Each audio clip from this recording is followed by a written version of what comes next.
Joey Only here from Interior Weather and Wilderness Watchers. Remember me? So I got this very cool new thing. I got it for $25 at the thrift store in Quesnel. It used to hang in the elementary school in Quesnel, which is now called the Helen Dixon Center. And I couldn't really afford to do that, but I had some money still in the Interior Weather and Wilderness Watchers account. So that's why it's really important that people keep donating, because I get to use the money to do things I wouldn't ordinarily do. Also, I got to thank our new sponsors for the month, Horsefly Realty. Thank you very much for supporting us, supporting the channel, helping me keep going. So what did I get? Old school from 1961. This totally old beautiful map from 1961 still says things on it like Soviet Union. So what's going on in the weather world right now? It's the Pineapple Express. There's been a tropical storm in the Philippines. It's had waves of moisture going up across the Pacific.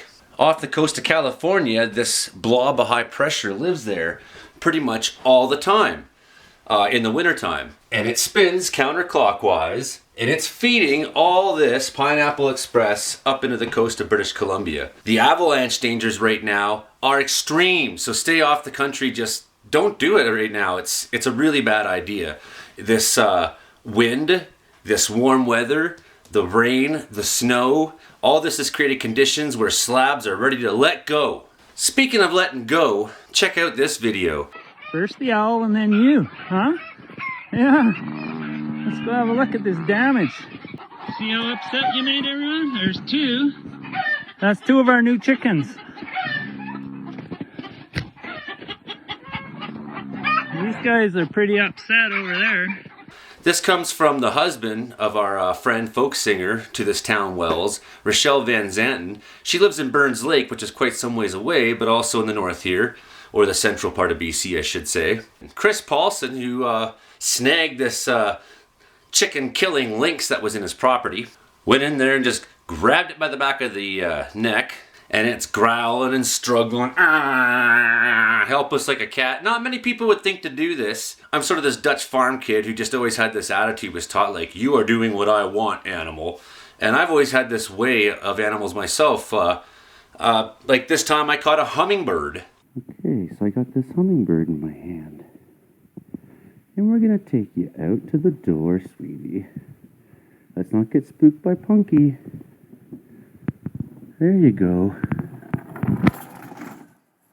All in a day's work. Catching a lynx, catching a hummingbird, well, yeah, I know. But hummingbirds are pretty fast. That's pretty cool, man.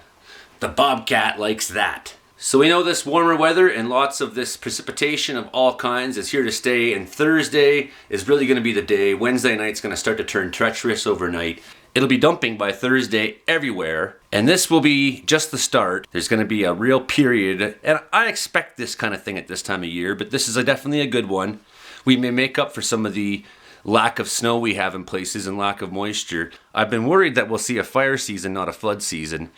So hopefully we get spared from that this year by getting lots of precipitation all through into the spring. There will be a little bit of instability in southern BC on Tuesday, so don't be surprised if you hear the odd roll of thunder in the hills somewhere. It might happen. It will not be anything like what is coming to Texas Thursday night and into Friday, where there's a lot of cold air and jet stream energy available and warm air in the south. Be ready for tornadoes for our friends down there. Scary time of year, storm season has begun in Texas. Snowfall warnings remain in the Rogers Pass area and into Yoho National Park. Maybe another 35 centimeters still yet for you. The system that everyone else has seen is still playing out there. That's the only big BC weather story for today. Only big weather and wilderness story? What? What am I saying? Wells, BC, 3 o'clock in the afternoon, Monday, February 22nd. Blasting wind, driving snow. Pretty ugly out. You wouldn't have known it by looking at the sky this morning unless you were me singing the mare's tales. I gotta close the window. So until this system moves out, it may still be a little sloppy Monday and Tuesday. Wednesday looks like an off day for BC. We'll have all the news on Interior Weather and Wilderness Watchers. Make sure you check out my YouTube videos because funny stuff is on them right now. We had Pete Diakowski from the Hamilton Tiger Cats. 10 years on the team, a contestant on Jeopardy, and I asked him some questions. Tune into that. See you next time, friends.